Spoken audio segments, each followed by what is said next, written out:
So good evening, everyone. I'm really very blessed. I feel blessed and I feel overwhelmed with your presence tonight. So thank you very much for coming. I do not want to be a Rotarian. That is correct. I do not want to be a Rotarian. A Rotarian in name only. That's what they call Rhino, right? For some of you who know that.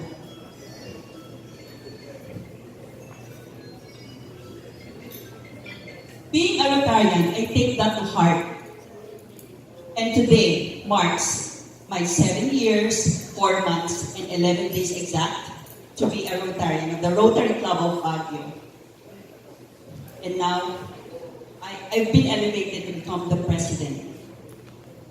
First and foremost, of course, I'd like to thank God for giving me the gift of life. Because without Him, I will not be with you today. Service comes or starts with a family. And I thank God for having given me my único hijo, Jesmar, Fabi. Jesmar comes from Jesus, son of Mary. So that's what I named him. And of course, my soon-to-be daughter-in-law, his fiancé, Royce. So I love you both very much. They are my life. I love them very much. What I want to do is to instill to them the importance of doing good and giving back. They are my inspirations in life, and that allows us to be of help to others. Of course, primarily I thank my sponsor, Immediate Past President June Bonlo, for introducing me to Rotary, and my life has never been the same again. Being a newbie and outright exposed to community service by a medical mission in Brent School made me realize something. It made me realize how lucky I am. Why? Because I am the one giving the help instead of me being helped or given the assistance. So with that alone, isn't it amazing? Because what you see around you makes you realize that you have all of these blessings in your life. So we always have to be thankful. Our club showed me that a Rotarian doesn't have to be rich or have a high stature in life. You have to have that passion to be of service to others. A lot of our members were telling me, you know you can be president. But I tell them, that time will come. And this is the time, because I know I am ready. And I know I'm ready to take on the challenge. Having a goal in life is one thing that I always do, because I pursue something in my life and I want to reach that. I want to be ready when I'm president of the Rotary Club of Baguio. Being president, from what I've seen in the past, is never a walk in the park. It is a climb atop the mountain. You go through all of these treacherous roads. There are some things that you encounter along the way. But you know, when you have this really want to pursue something, you want to reach the top, you really have to work hard for it. But of course, you need a lot of help. This help comes from the members of the club. And I'm very thankful because I gain a lot of insights, a lot of experience, a lot of things that inspire me from the Rotary Club of Baguio members. One of my good friends, the Rotary Club of Baguio, itago natin sa pangalang Rotarian Nas Dilipinayer. I know he's around tonight. He once asked me in one of our conversations, he asked me, Lani, what is the most important thing in this world? Of course, I was taken aback. What could be the most important thing? And you know what he told me? It is relationships. My friend, I hope he remembers that. You know, you cannot find a man.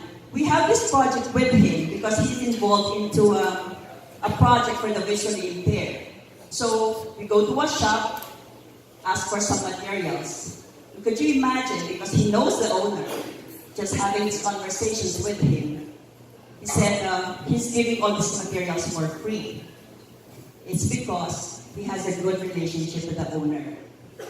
Another is when he was having his house fixed. There was some debris that has to be removed at the front of his house. And because he was conversing with the man handling the machine, then he was able to remove some debris in front of his house for free. So, relationships really is something very important. That's something that I have learned from him.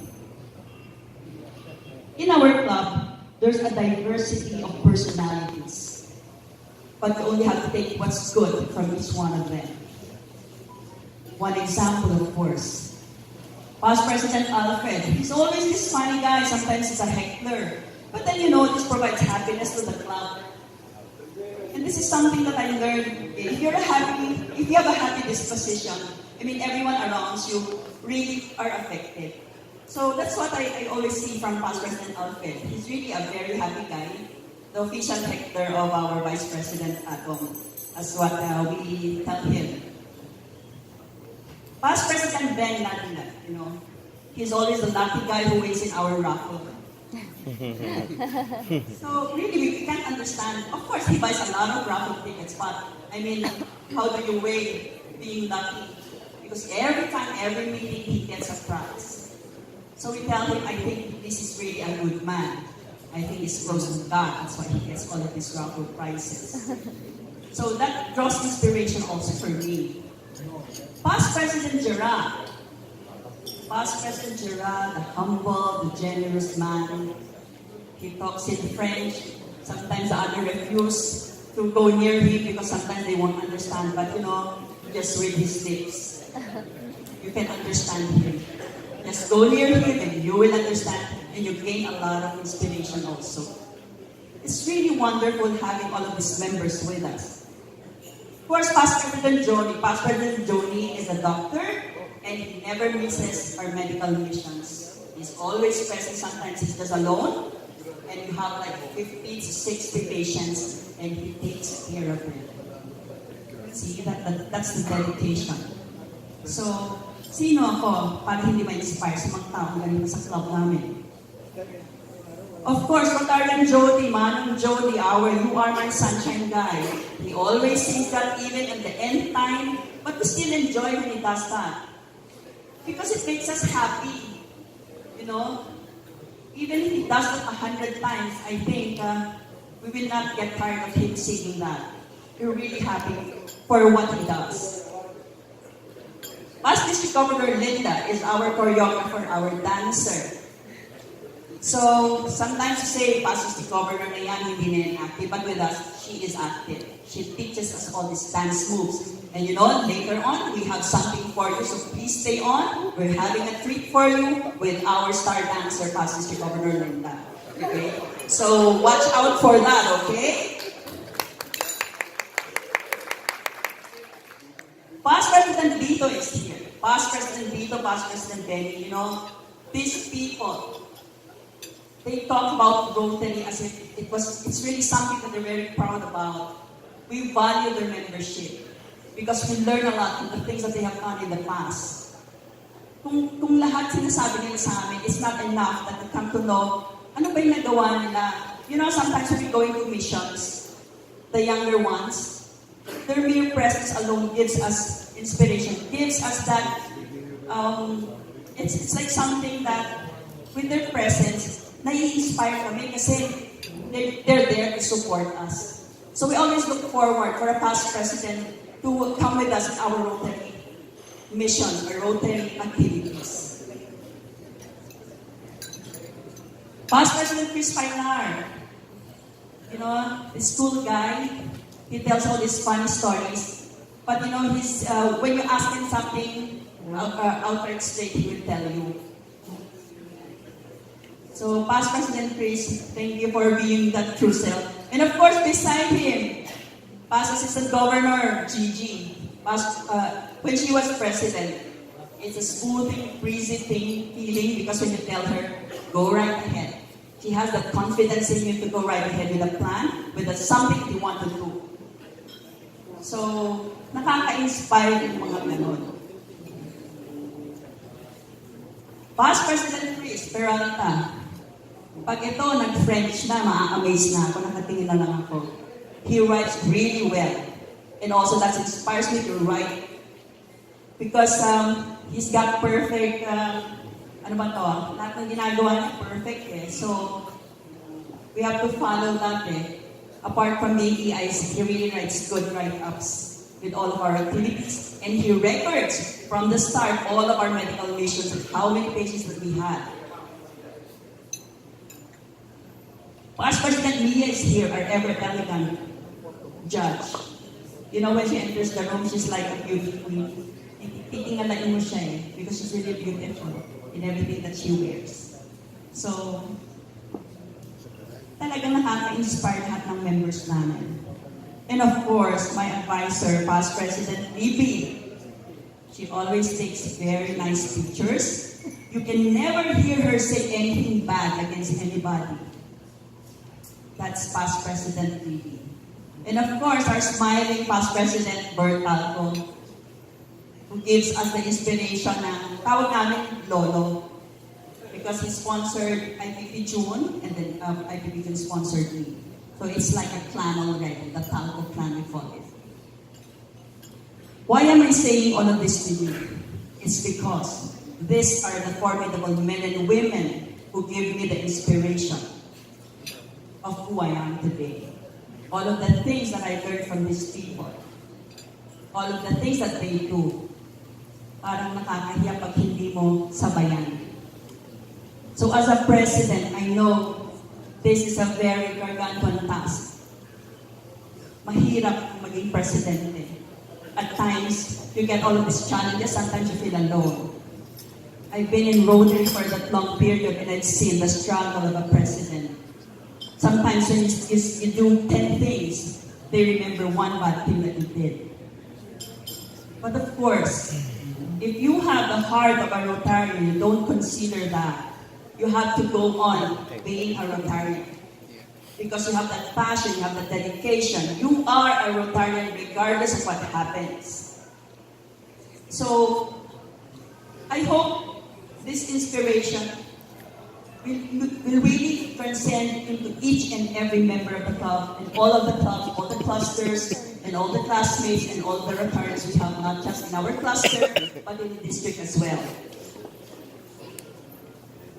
You know, with the club, one thing that I've learned, regardless of who the president is, they are very supportive. No member of our club will let our club down. That's one thing that I have learned. The club will always support whoever, because we are the Rotary Club of Baguio, and we take pride in being a member of the Rotary Club of Baguio. I thank Governor Pandey because he is not giving us unrealistic goals and understanding our capabilities and situations. So, if you have that kind of governor, that will give you the inspiration to push for more. Of course, we have this minimum requirements or goals that we need to meet. But when you have that kind of governor, it pushes us to go beyond that minimum requirement. It pushes us to go far higher than what is required of us. So, thank you very much, Governor Buboy. Hi, Governor Panding. Sayang, nasira na. I love you. Okay. I also have some of my batchmates with me, and we are into projects together. At the St. Louis Girls High School Batch 80, thank you very much for gracing this occasion. And I know we have good projects together with the support of everyone. And apart from that, of course, our counterpart, the St. Louis Boys High School, thank you very much for also. We signed again the partnership and service. And I hope we will be doing a lot of projects that will have more impact to the community. Ladies and gentlemen, fellow Rotarians and guests, I thank you, each and every one of you, for coming tonight. Governor Panding, thank you for exemplifying simplicity and humility. Thank you, Board of Directors and members. I know you are with me, not just behind me, but with me in everything that we have planned out to do for this year. Thank you, Rotary Club of Manila, for being our mother club. And even with the short fellowship that we had last night, we discussed a lot of projects that we will do together. I'm elated because, see, ilan sila nandito? They're 11. So I think this is one of the occasions where we have a lot of guests from the Rotary Club of Manila. A mother will always take care of the daughter, and we're lucky that we're the daughter. So we know that they're always going to support us. So thank you very much. We were discussing with President Susie. He said, okay, Lani, we have this one centennial, one mission, one Rotary project. I know you can be a good asset. You know that the Rotary Club of Baguio will support this. Apart from that, the cluster will also be able to help. So you've seen the video a while ago. Nakaka-inspire yung mga nakita natin, di ba? Lalo na yung mukha nito. Okay, hopefully. Thank you. We look forward to for you joining in our projects, and of course, in whatever capacity we can. I know you're going to really be helping us out, and tutulong din po kami. Okay? So, that's what I wanted to tell each and every one of you. First and foremost, I love my club because our club, they gave me the inspiration to where I am today. They gave me their confidence that I can be a good president for this club. I thank all of you. And finally, I want to share something with you, something that I have believed in since I was in high school. And it goes this way. I do the best I know how. Lincoln once said, if N brings me out all wrong, then 10,000 angels swearing I had been right would make no difference. But if N brings me out all right, then what is said against me or will be said against me will not amount to anything. So ladies and gentlemen, fellow Rotarians guests, thank you very much for coming. And please stay on for our fellowship. Mabuhay, Rotary Club of Baguio.